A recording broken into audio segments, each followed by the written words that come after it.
Então vamos lá. Governo Trump busca mudança de regime em Cuba até o fim do ano, diz Wall Street Journal. Quando eu li essa manchete, eu não senti surpresa, eu senti clareza. Porque durante décadas o mundo fingiu que Cuba era apenas um país em dificuldade, quando na verdade sempre foi um regime fechado, sustentado por controle, propaganda e dependência externa. E quando eu vejo que Donald Trump decide enfrentar isso de forma direta, eu não enxergo apenas agressividade, eu enxergo a tentativa de romper um ciclo histórico que aprisiona milhões de pessoas. Segundo a matéria, né, abre aspas. O governo dos Estados Unidos está empenhado em promover uma mudança de regime em Cuba até o fim do ano, fecha aspas. Empenhado. Isso não é discurso vazio, é estratégia. E goste ou não, isso mostra algo que muitos governos nunca tiveram coragem de assumir. O modelo cubano não funciona e não é aceitável como está. A matéria diz que a estratégia ganhou força após a derrubada do presidente venezuelano Nicolás Maduro, vista como modelo e alerta para a Havana. Eu não vejo isso apenas como ameaça, eu vejo como recado. Regimes que sobrevivem à base de repressão e dependência externa não são eternos. E isso muda tudo. O texto afirma que o governo de Donald Trump busca interlocutores dentro do próprio sistema cubano, dispostos a negociar o fim do regime que está no poder há quase 7 décadas.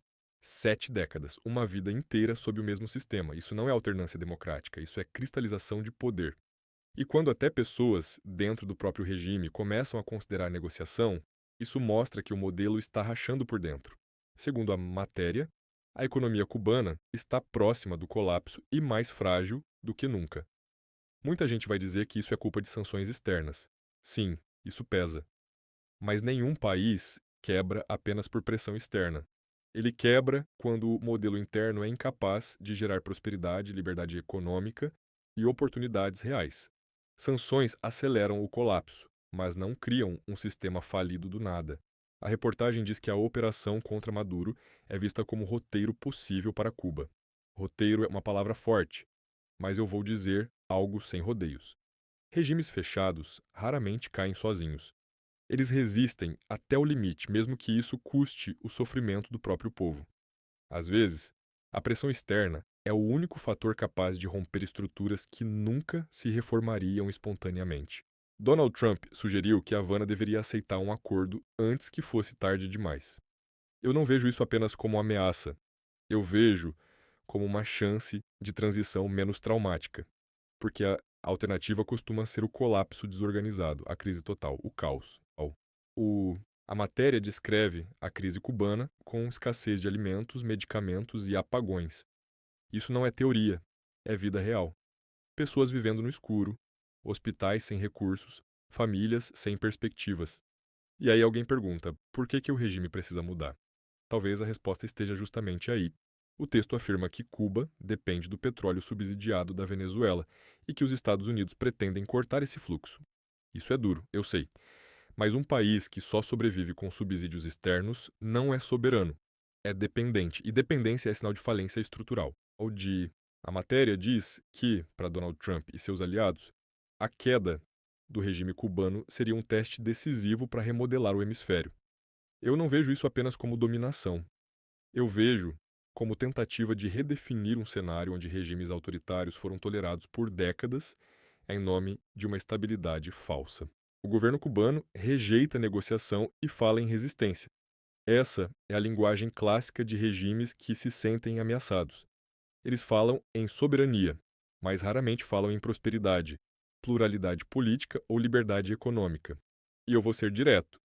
Eu sei que muita gente prefere enxergar os Estados Unidos como vilão automático.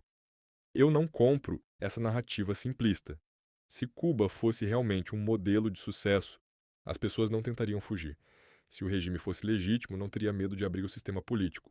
Se o modelo fosse eficiente, não dependeria de subsídios externos para sobreviver. Eu não estou dizendo que os Estados Unidos são perfeitos. Eu estou dizendo que, neste caso, existe algo que muitos evitam admitir. O regime cubano chegou ao limite histórico. E quando Donald Trump decide pressionar esse sistema, ele está explorando uma fragilidade que sempre existiu. Nenhum regime cai apenas por causa de um inimigo externo. Ele cai porque por dentro já não consegue se sustentar. A pressão externa apenas acelera um processo que já estava em curso. E eu falo diretamente com você que está ouvindo isso agora. Você pode não gostar de Donald Trump, pode discordar da política externa dos Estados Unidos, pode criticar o capitalismo, tudo isso é legítimo. Mas você realmente acredita que manter Cuba exatamente como está é uma solução? Você acha que 70 anos do mesmo sistema produziram liberdade e prosperidade?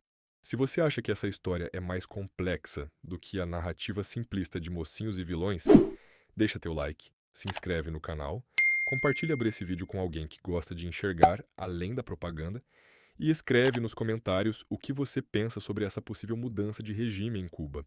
E agora eu deixo uma pergunta direta. Se o regime cubano é realmente tão forte, tão legítimo e tão popular, por que ele precisa de tanto controle, tanta repressão e tanta dependência externa para continuar existindo? Obrigado por assistir e até o próximo vídeo.